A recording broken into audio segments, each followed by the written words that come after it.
Esta es la muralla de la que todo el mundo ha oído hablar, donde posan todos los presidentes americanos y es visitada por miles de turistas al año. Sin embargo, muy pocos visitantes saben que el suelo sobre el que pisan y las paredes sobre las que graban las iniciales tienen menos años que ellos, ya que se construyeron hace tan solo unas décadas. Pero hay una muralla perdida muy poco visitada y filmada, que se encuentra justo sobre el horizonte. Esta es la verdadera Gran Muralla China.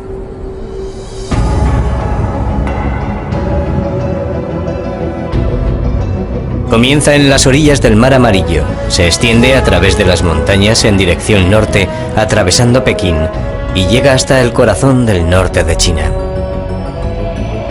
Tiene grandes castillos fortificados y atalayas situadas en los pasos de montaña importantes, por donde los ejércitos enemigos podían fácilmente romper las defensas. Edificada junto a las orillas de algunos grandes ríos, se extiende también a través de desiertos inhóspitos y de altas montañas.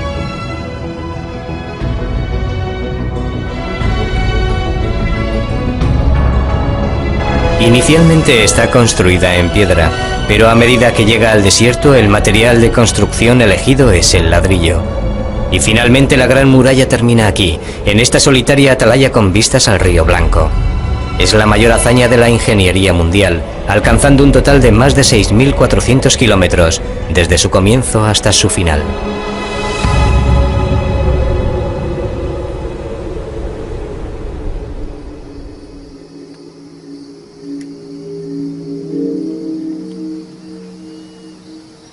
Este es el 15º amanecer que Chen Dalin ha fotografiado durante este mes.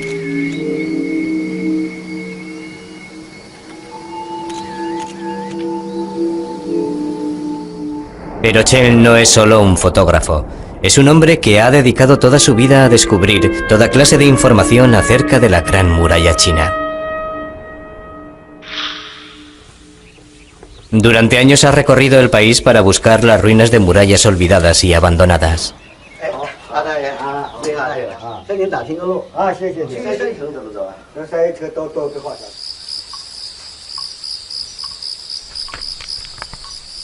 A menudo las únicas pistas que encuentra están en algún texto antiguo. Y es él quien tiene que descifrar las misteriosas claves y situarlas dentro del paisaje actual.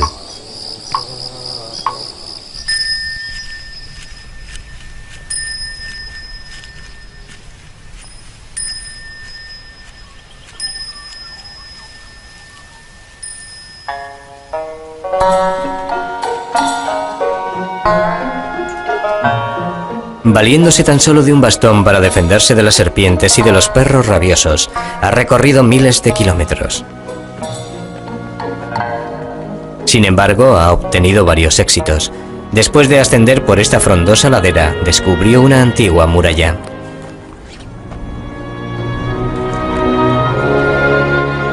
Nadie se había dado cuenta antes de su existencia, pero hubo un tiempo en que formó parte de una antigua Gran Muralla, aunque esta data de un tiempo anterior y está localizada en un sitio diferente al de la Gran Muralla que todo el mundo conoce.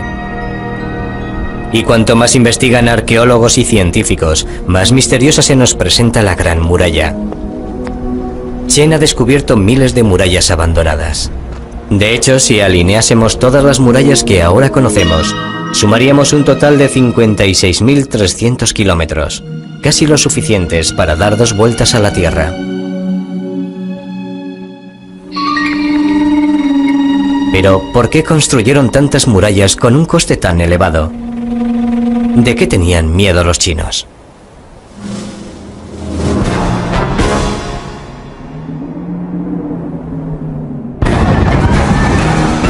Se dice que se podía presentir su llegada por su olor, incluso antes de oír el ruido de sus caballos.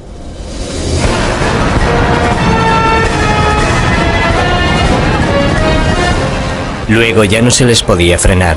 Iban sembrando el terror, matando, violando y quemando aldeas. Tan solo dejaban tras sí el humo que dejaban sus hogueras y los cientos de cadáveres abandonados.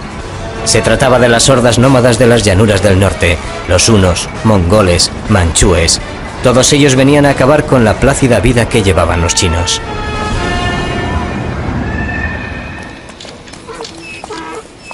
Los chinos vivían aterrorizados por estas tribus nómadas y odiaban su difícil forma de vida.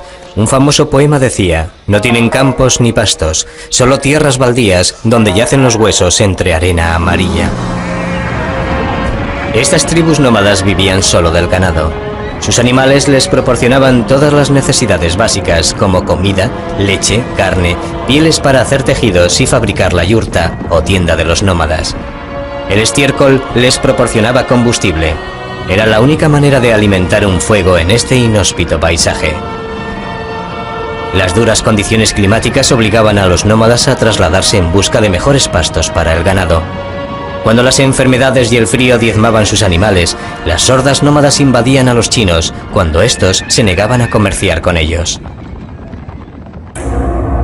China tenía todo lo que los nómadas echaban en falta: arroz, seda, la escritura y una civilización muy elaborada. La muralla china servía de barrera entre el mundo civilizado de los chinos y el de los bárbaros. Durante siglos, los chinos han sido agricultores. Si sientes que formas parte de la tierra, permaneces en el mismo sitio y vas acumulando posesiones, tierra, ganado y casas que llenas de muebles y bienes. Llevaban una forma de vida constantemente amenazada por los ataques de los nómadas, y por esta razón, desde tiempos remotos, los chinos construyeron murallas alrededor de sus aldeas y de su país, para protegerse de sus enemigos. La construcción de murallas era una característica tan arraigada en la mentalidad china, que la palabra china para ciudad es la misma que para muralla.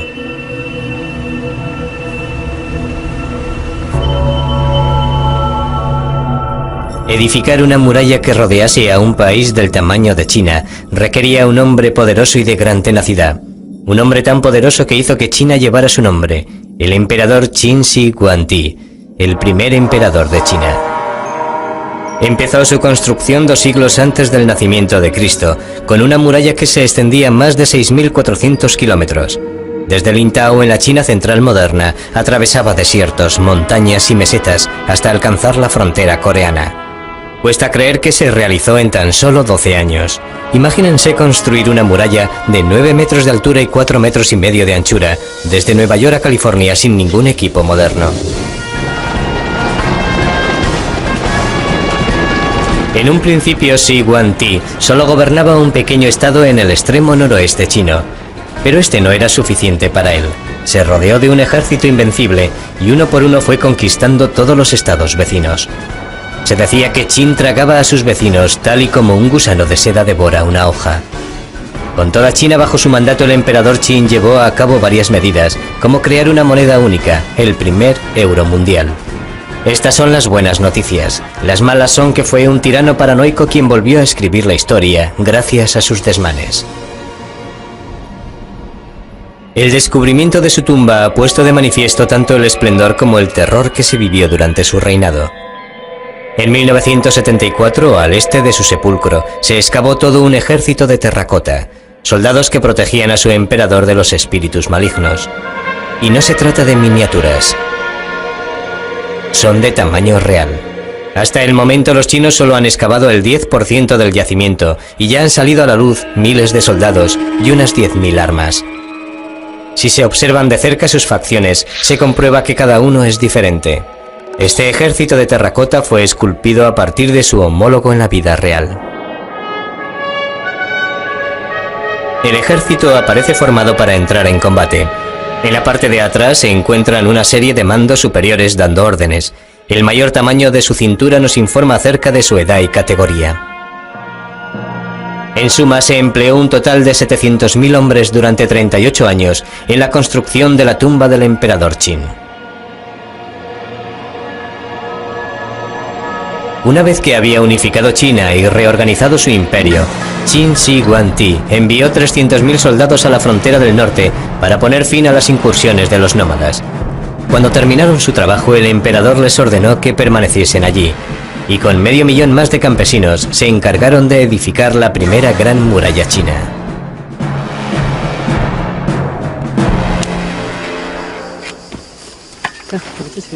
La muralla se fabricó a partir de tierra comprimida. Se trata de una técnica todavía utilizada en China hoy día. En primer lugar, se colocan en paralelo unos tablones de madera, separados entre sí según el grosor de la muralla. Luego se echa tierra dentro, se riega y se comprime al pisarla. Más tarde se levantan nuevos tablones y la muralla empieza a elevarse capa a capa. Es una forma fácil y rápida de construir una muralla. Se ha calculado que es 100 veces más fácil que construirla con piedra.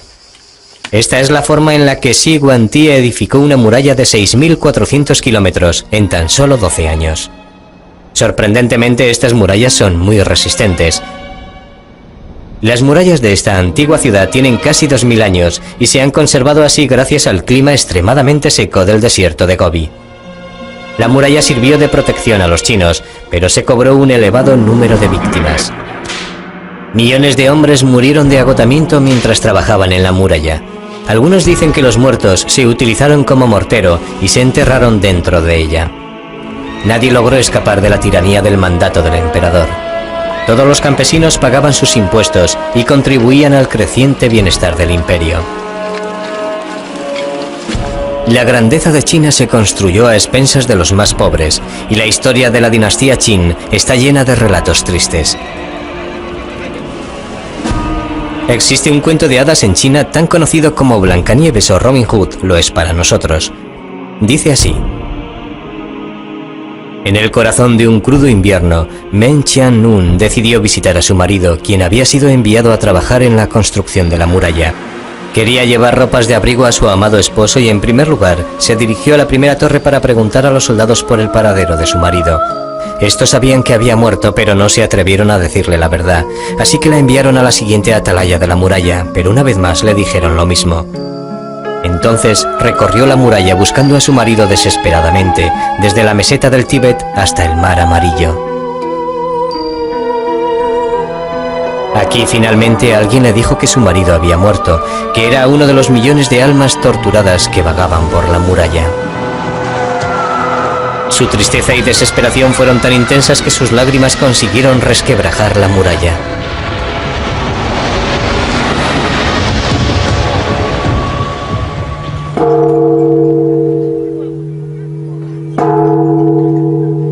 Hoy día existe un templo dedicado a Meng Qianlun. Los peregrinos acuden a este lugar a tocar una campaña que da buena suerte y rezar frente a su estatua.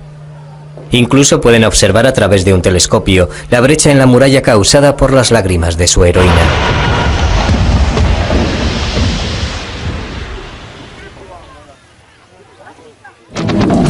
En los años posteriores a la muerte del emperador Qin, la gente se rebeló contra su imperio.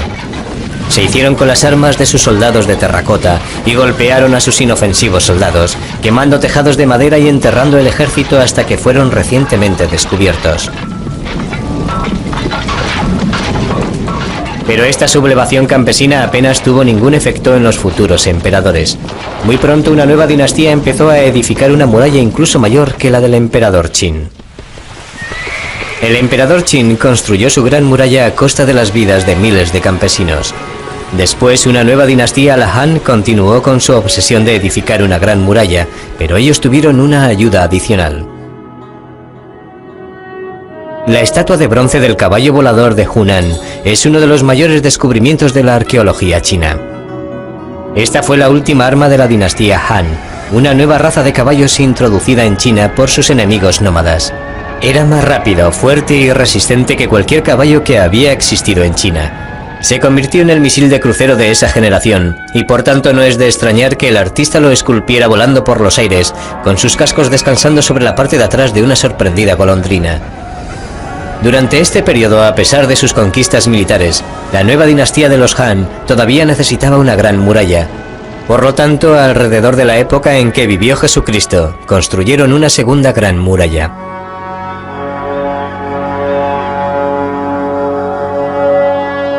Esta se extendió a lo largo de 10.700 kilómetros y se convirtió en la mayor construcción de toda la historia de la humanidad.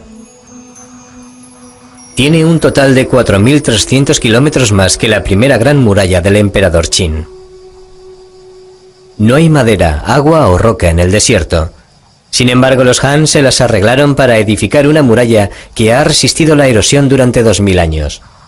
Todavía se pueden observar las capas, construidas con los materiales de la zona, capas de tierra comprimida, ramas, cortezas, tamarisco y estiércol de caballo. Esta muralla ha soportado condiciones climáticas extremas que van desde el calor tórrido durante la mitad del año hasta los vientos helados de la otra mitad. Pero edificar esta muralla en medio de un desierto inhóspito constituyó solo la mitad de la tarea. Debía ser vigilada. Se ordenaba a los soldados estar en constante vigilancia y no moverse un milímetro de sus puestos. Este era el trabajo de los que vigilaban estas atalayas, construidas a unos cuantos kilómetros de la muralla actual. A pesar de tener uno de los mayores ejércitos del mundo, la muralla era tan larga que carecían de los hombres suficientes para colocar un centinela cada cierto número de metros. Por lo tanto, avisar del ataque enemigo con antelación se hizo crucial.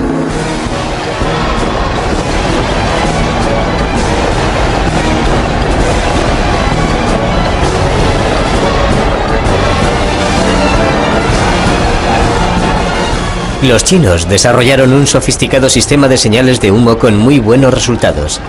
Una señal producida en el desierto de Gobi podía enviar el mensaje recorriendo 1200 kilómetros en solo 24 horas, alertando así del peligro a toda la frontera. Los carros y caballos deben estar preparados, y los hombres de las atalayas mantener su posición para observar cualquier señal de humo y proteger nuestras fronteras, según recoge un documento militar. Cada puesto de vigilancia fue construido para que lo pudiese observar su vecino más cercano, para que las señales de fuego o humo por la noche pudieran ser vistas y pasaran el mensaje. Conocemos cómo vivieron estos hombres, gracias a que el seco desierto de Gobi ha conservado sus cartas, enterradas junto a las atalayas donde vivían y a menudo morían. Querida familia, en este lejano campo de trabajo tengo que despejar tierras en medio de la arena. Este campamento es parecido a una tumba y os echo tanto de menos. La semana pasada recibí un castigo. No encuentro palabras para expresar mi más profunda gratitud hacia ti, mi querido hermano mayor. ¿Te acuerdas de aquella noche? Bebimos tanto. Gracias por la comida y medicinas que me enviasteis. Las palabras no son suficientes para expresar lo que siento por vosotros. Hoy hemos dado 150 latigazos. Todos parecemos esclavos. La luna brilla a través de un mar de nubes. Cuando estamos de guardia, todo lo que vemos es este desolador paisaje, vacío de cualquier signo de vida. La memoria de nuestros hogares se convierte en un recuerdo tan doloroso y nuestro exilio parece que no va a tener fin. Muchos nunca regresaron a sus casas. Acabaron en tumbas como esta, en grandes tumbas para los generales y en pequeñas para los soldados. Todos ellos murieron defendiendo la gran muralla.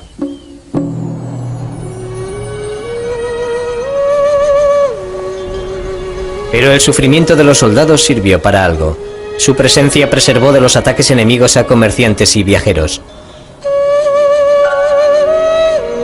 Las caravanas que nunca se apartaban de la protección que ofrecía la muralla abandonaban China cargadas de seda, pieles, cerámica y ruibardo, una planta desconocida en el oeste y muy apreciada en medicina. Esta fue la famosa Ruta de la Seda.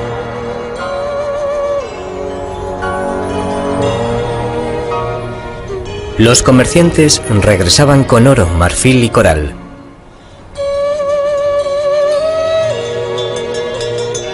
Se trataba de una ruta muy peligrosa, ya que atravesaba los mayores desiertos del mundo. Pero al menos la muralla y sus guardianes les protegían de los ataques de los bandidos a lo largo de su extensión. La Gran Muralla originó una vertiginosa reacción en cadena para la dinastía Han. Ofrecía protección a las caravanas de la Ruta de la Seda. El número de caravanas aumentó y prosperó, y los Han se enriquecieron y extendieron sus territorios hacia el norte y el oeste de la Gran Muralla. Cansados de dar vueltas en la base de una muralla que no podían traspasar, los nómadas se dirigieron hacia el oeste y conquistaron Asia Central y Europa del Este, amenazando también el otro gran poder del viejo continente, Roma. Cuando Atila el Huno, el azote de Dios, avanzó sobre Roma, tenía miedo de que el Papa Leo se dirigiera a las puertas de la ciudad para suplicarle que no atacase la ciudad sagrada. Este encuentro entre paganismo y cristiandad nunca hubiera tenido lugar sin la existencia de la Gran Muralla. Según la leyenda, Atila, un hombre muy supersticioso, optó por la retirada ya que el nombre del Papa significaba el león. Pero tan solo se trató de un alivio temporal para los romanos. Un ataque posterior hizo que Roma se rindiera ante Atila, quien sumergió a Europa durante 5 siglos en las llamadas Edades Bárbaras. Mientras Europa sufría, China entraba en su época dorada con la llegada de la dinastía Tang, con los emperadores más ricos y poderosos en la historia de China.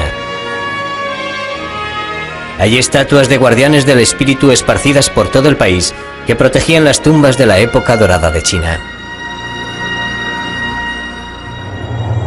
Una de las pocas tumbas reales excavadas pertenece a la princesa Yontai, la hija de un emperador. Refleja la lujosa vida que llevaban estos aristócratas de vocación internacional, con sus costumbres importadas de la ruta de la seda y sus partidos de polo.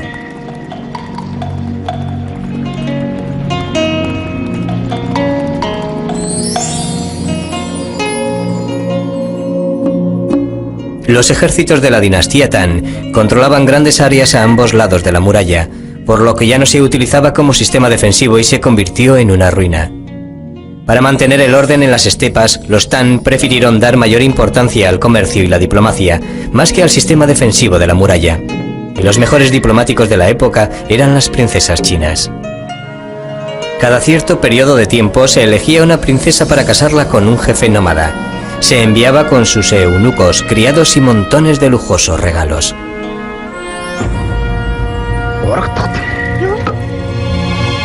La vida en el exilio era una tortura para estas princesas.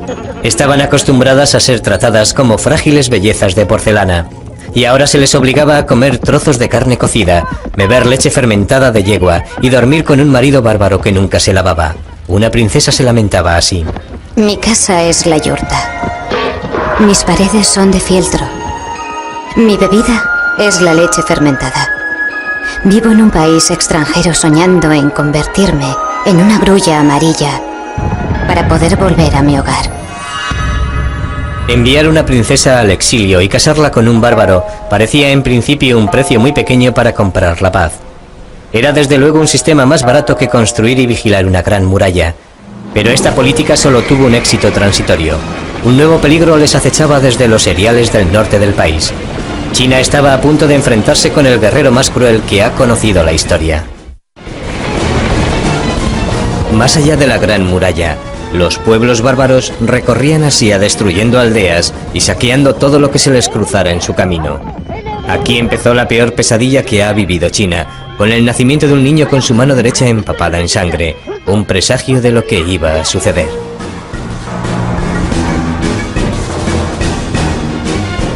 Mientras crecía, Temujin se hizo muy fuerte. Aprendió a dominar el arte de la política tribal y gracias a su astucia y traiciones llegó a ser el jefe de su tribu y más tarde de varias tribus. En 1204 ya estaba al mando de todas las tribus y se convirtió en el primer rey de todos los pueblos nómadas. Le llamaron Genghis Khan, rey de reyes. Se dice que sus crueles guerreros no sabían lo que era el dolor ni la compasión.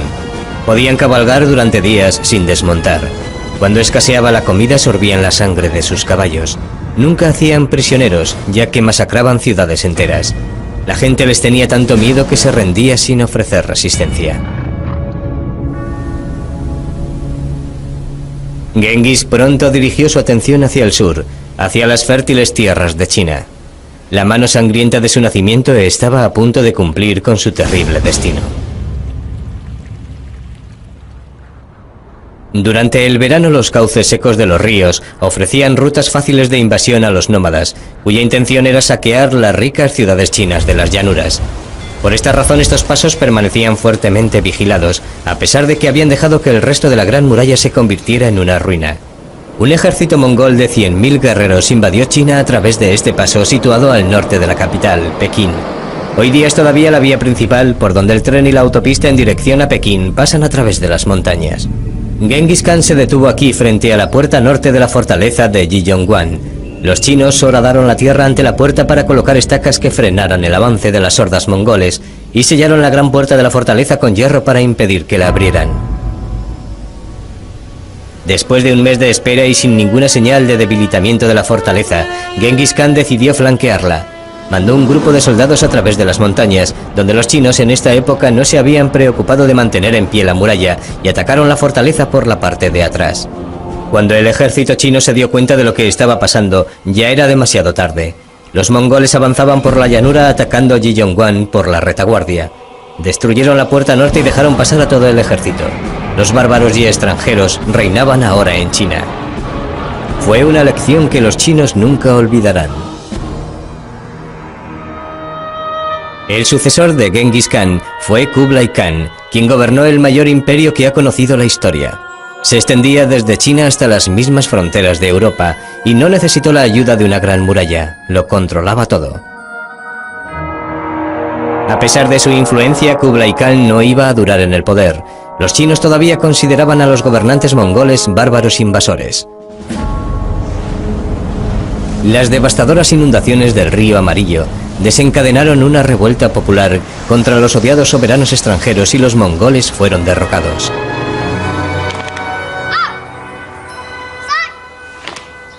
Fueron reemplazados por una dinastía china, la Min, quien estaba dispuesta a no volver a caer en los errores del pasado. Estos son los descendientes de los hombres que construyeron la muralla durante esta dinastía y expulsaron a los mongoles fuera de China. Están orgullosos de sus antepasados, hombres y mujeres que construyeron y defendieron la última gran muralla china. Esta es la razón por la cual estos agricultores de una aldea remota todavía practican las artes marciales cada mañana antes de acudir a trabajar en el campo. Los nuevos gobernantes, los emperadores Min, se mostraron resueltos a que no volviese a suceder una nueva invasión.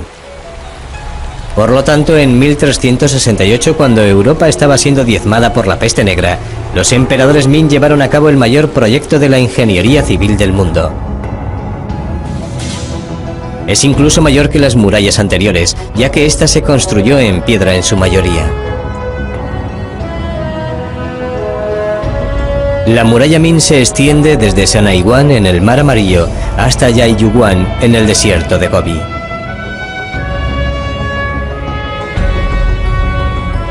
Atraviesa el país como una larga y sinuosa columna vertebral, con una longitud de 6.400 kilómetros y con miles de atalayas que sobresalen como si fueran vértebras.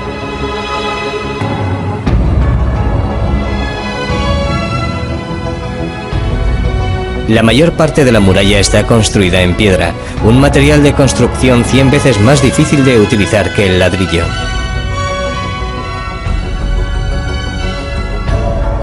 Las altas y escarpadas montañas no constituyeron un impedimento para los trabajadores. La muralla también debía ser vigilada entre estas cumbres nebulosas. Las atalayas jugaron un papel crucial en la defensa de la muralla. Si se necesitaban refuerzos, los guardias hacían una señal a la aldea situada a menos de 1 kilómetro de distancia. Aquí todavía permanecen en pie las paredes de los cuarteles abandonados de una antigua guarnición. Alrededor de 500 tropas estaban aquí estacionadas, y si esto no fuera suficiente, había incluso una mayor concentración de tropas en fortalezas a unos pocos metros de distancia. De esta forma, un pequeño número de hombres situados en la muralla podía avisar a un ejército de alrededor de 1 millón de hombres en cuestión de horas. Edificar una muralla de estas características no resultó nada fácil. Gran parte del trabajo fue realizado por convictos, quienes si morían debían ser reemplazados por otro miembro de su familia hasta que se cumpliese la sentencia impuesta. Cada 15 metros los trabajadores instalaron desagües para eliminar el agua de lluvia. Estos desagües siempre se construían por la parte interior de la muralla, el lado alejado del enemigo, para que éste no pudiera lanzar una cuerda hacia el conducto y escalar la pared. Aquí, en una ladera muy inclinada, la muralla se eleva en escalones hacia la atalaya. Por lo tanto, si el enemigo conseguía subir hasta arriba, estas cruciales atalayas serían defendidas ferozmente.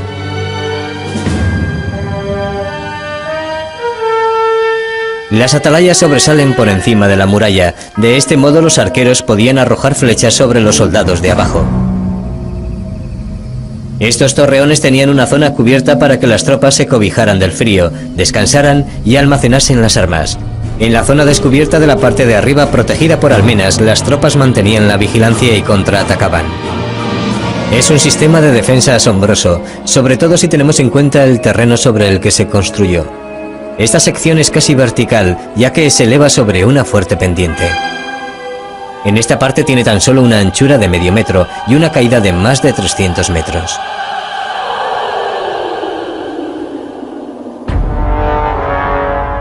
Resueltos a que ningún bárbaro gobernase China otra vez, los emperadores Ming fortificaron cada pulgada de terreno chino para que no pasaran ejércitos pequeños y abriesen las puertas a uno mayor. Los emperadores Ming estaban dispuestos a soportar cualquier carga o pagar cualquier precio para mantener su dinastía en el poder. Y este es el lugar desde donde gobernaban, la gran ciudad prohibida de Pekín. Con sus jardines, vestíbulos, templos y palacios, la ciudad tiene una extensión de 73 hectáreas, rodeadas de un foso y unas murallas asombrosas. La ciudad prohibida, un lugar de retiro, un lugar desde el cual los divinos emperadores Ming podían gobernar y vivir sin ser molestados por los modestos ciudadanos de su imperio. Dentro de sus paredes bermejas se desarrolló una vida única en toda la historia de la humanidad. En su centro estaba el emperador, cuya vida estaba llena de complicados rituales necesarios para el gobernador de toda China.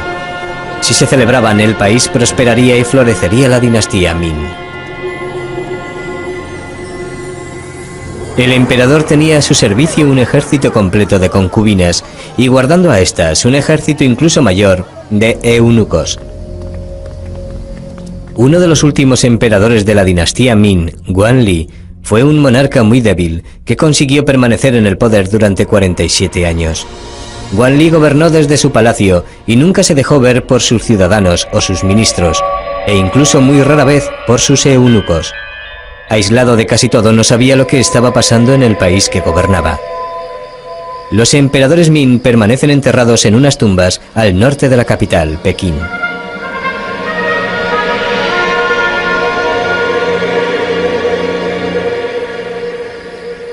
Todas las tumbas guardan el mismo diseño, con un templo en la parte frontal y un recinto amurallado por la parte de atrás de la tumba subterránea.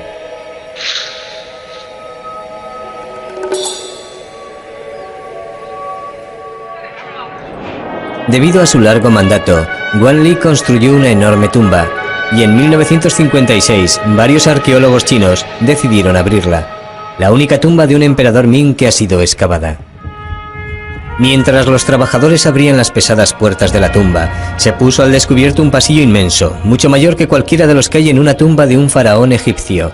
Allí se encontraban los ataúdes laqueados del emperador y dos de sus esposas. Las autoridades comunistas ordenaron abrir el sepulcro para ofrecer una lección de concienciación social y mostrar la lujosa vida que habían llevado los mandatarios capitalistas, mientras las masas trabajadoras se morían de hambre. No podían haber elegido un ejemplo mejor, como demostraron los lujosos objetos que se encontraron en su interior. Entre ellos se encuentra este ligero sombrero tejido con oro. La combinación de una vida lujosa y un gobierno incompetente no podía durar. La dinastía llegó a su fin 24 años después de que se acabó la construcción de esta tumba.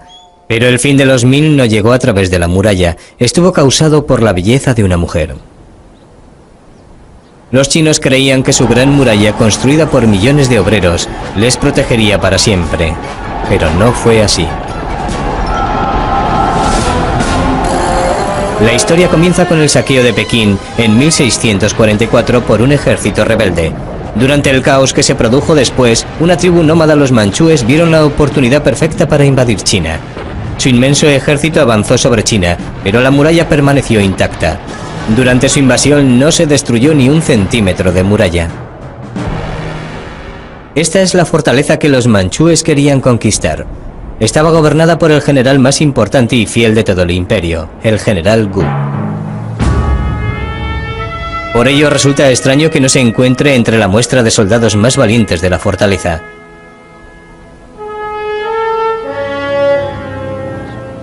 No está incluido debido a lo que hizo cuando se encontró con el ejército manchú. El general tenía solo una debilidad: su amor por una concubina, la señorita Chan, conocida como la belleza de la cara redonda. Por desgracia, la señorita Chan también atrajo la atención del líder de los rebeldes chinos, quien acababa de saquear Pekín. Desesperado por recuperar su amor perdido, el general Wu pidió ayuda a su odiado enemigo, los manchúes, para acabar con la rebelión y naturalmente para liberar a su amada señorita Chan.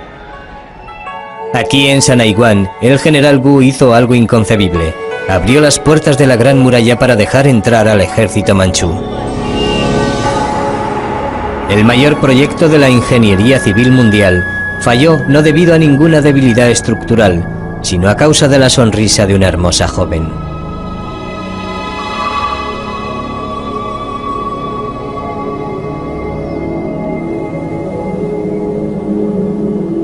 La nueva dinastía manchú intentó poner en práctica una política diferente con sus vecinos, la diplomacia. Aquí en su bello palacio de verano recibían delegaciones de todos los países del este.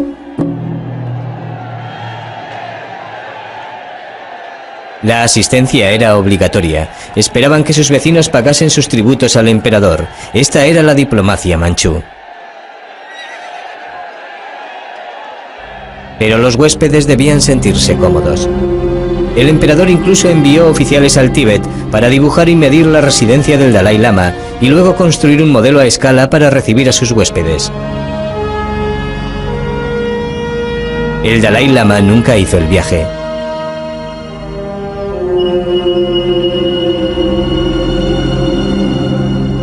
Pero sí lo hizo el otro gran jefe espiritual del Tíbet, el Panchen Lama. Su prestigio era tan grande que, según cuenta la leyenda tibetana, el emperador le invitó a sentarse en el trono del dragón, un privilegio único. Fuentes chinas aseguran que adoptó una posición más humilde y ofreció al emperador una bufanda sagrada. A cambio, el emperador le mostró la reproducción más fiel de su palacio en el Tíbet. Sin duda resultaba mucho más barato construir estos grandes templos con sus sinuosos dragones dorados que guarnecer y mantener la Gran Muralla. El emperador incluso llegó a aprender tibetano para hablar con su visitante sin intérpretes. Además ordenó que todas las principales inscripciones públicas se tradujeran a todos los idiomas del Imperio Manchú: tibetano, chino, mongol y manchú.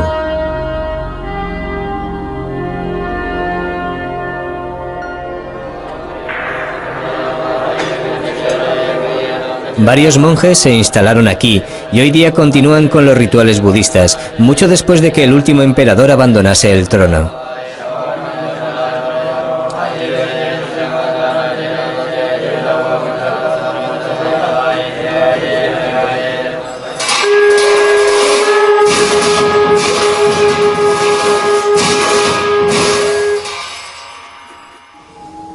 Y en cuanto a la Gran Muralla, los gobernantes dejaron que cayera en ruinas una vez más, ya que no la necesitaban como defensa.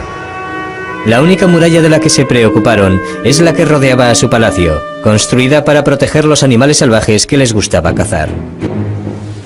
Por primera vez en la historia, la Gran Muralla carecía de valor para los chinos. Pero el último e intrigante capítulo de la historia de la muralla aún no se había escrito.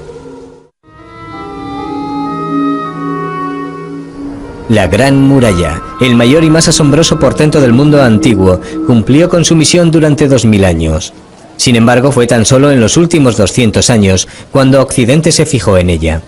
En 1793, los británicos enviaron una expedición diplomática a China dirigida por Lord Macartney para iniciar relaciones comerciales con ella. Cuando Macartney se detuvo a admirar la muralla en su viaje a través de China, los guías chinos se vieron sorprendidos. ¿Por qué iba alguien a interesarse por un montón de piedras antiguas? Un miembro de la expedición hizo un boceto de la muralla, que es el reflejo de cómo ve la Gran Muralla la mayoría de la gente hoy día. Cada embajador que visitaba China y era recibido por el emperador debía practicar el kowtow, es decir, hacer la reverencia 3 veces acompañada de 3 postraciones en las que la frente tenía que tocar el suelo 9 veces en total. Cuando los ingleses llegaron a la residencia de verano del emperador, fueron agasajados con toda clase de lujos y pasaron varios días recorriendo sus bellos parques y templos. Macartney, como buen inglés fiel a su rey, se negó a practicar el kowtow ante el emperador y provocó así un escándalo enorme en la corte. En su última reunión se les pidió a los ingleses que se inclinasen ante un rollo de pergamino del emperador. Cuando lo abrieron, el mensaje decía así: Poseemos todas las cosas. No valoro ningún objeto curioso o ingenioso y no voy a utilizar ninguno de vuestros productos manufacturados. Oh rey de Inglaterra, obedece con temor y no muestres negligencia. Esta es una historia de orgullo de dos imperios convencidos de que eran los amos del universo. Uno de los delegados británicos dijo: Entramos en Pekín como indigentes, permanecimos allí como prisioneros y lo abandonamos como vagabundos. Humillados, los ingleses planearon su venganza. Debido a su gran preparación militar, sabían muy bien que si entraban en guerra, encontrarían a los chinos en una situación de gran desventaja con respecto al mundo occidental. La Gran Muralla había quedado obsoleta. Esta es una preocupación constante para el hombre que conoce la muralla mejor que nadie. Cuando ya ha cumplido 60 años, Chen Dalin pasa cada día haciendo fotografías y buscando tramos perdidos de su querida muralla. Le preocupa el que ningún joven chino esté dispuesto a tomar su relevo. Le preocupa que la muralla se explote solo con fines comerciales. Y le preocupa que las secciones más remotas de la muralla sean destruidas simplemente porque nadie conoce su importancia.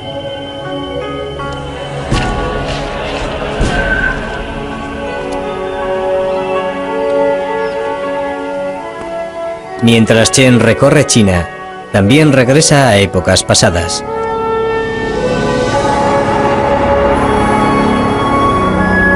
Hasta llegar al periodo del emperador Qin, en el que millones de chinos murieron construyendo la muralla. Teme que sean olvidados. Según Chen, murieron construyendo la mayor obra jamás edificada por el hombre.